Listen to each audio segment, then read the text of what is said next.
Ça se fait un peu naturellement. Bah, je voulais éviter, si vous voulez, de faire un film qui soit une chronique naturaliste.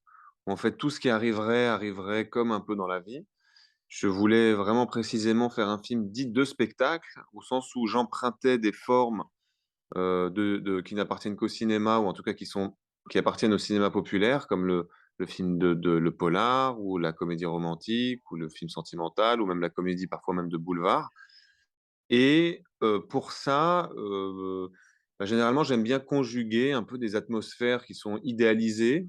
Et comme les années 80, j'étais trop petit, quoi, j'avais 5 ans, ou je sais pas, j'aime bien de temps en temps rappeler avec des éléments de décor ou des musiques d'autres époques qui se conjuguent à celles qu'on est en train de filmer. Je trouve que c'est cette espèce de dialogue entre plusieurs, on pourrait dire un peu de vintage et du très contemporain, puisque les acteurs eux-mêmes sont très contemporains, quoi. On filme le film aujourd'hui.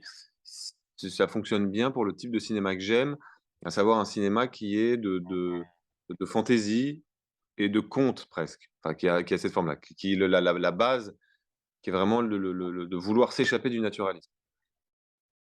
Et puis après, il y a plus de, il y avait, par exemple, pour les musiques, les gens me posent beaucoup la question de savoir pourquoi j'ai mis autant de musique des années 80.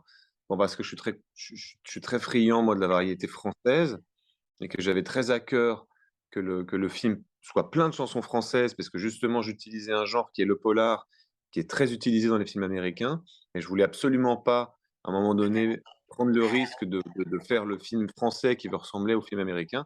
Donc, j'ai essayé le plus possible de donner au film, je sais pas, une adresse. Voilà, l'adresse, il est fait en France. Il faut toujours rappeler l'adresse.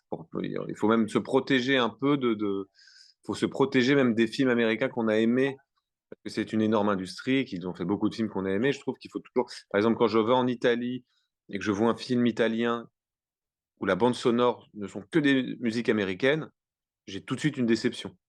Je me dis, bah non, je vois un film en Italie aussi pour voyager en Italie. Et donc, si je voyage en Italie, je veux savoir ce qu'ils mangent. J'ai envie d'être dépaysé, quoi. Donc, j'essayais le plus possible de penser à des spectateurs qui n'habitaient pas en France. Et leur dire, je fais aussi un film pour raconter mon pays, raconter ce qu'on écoute.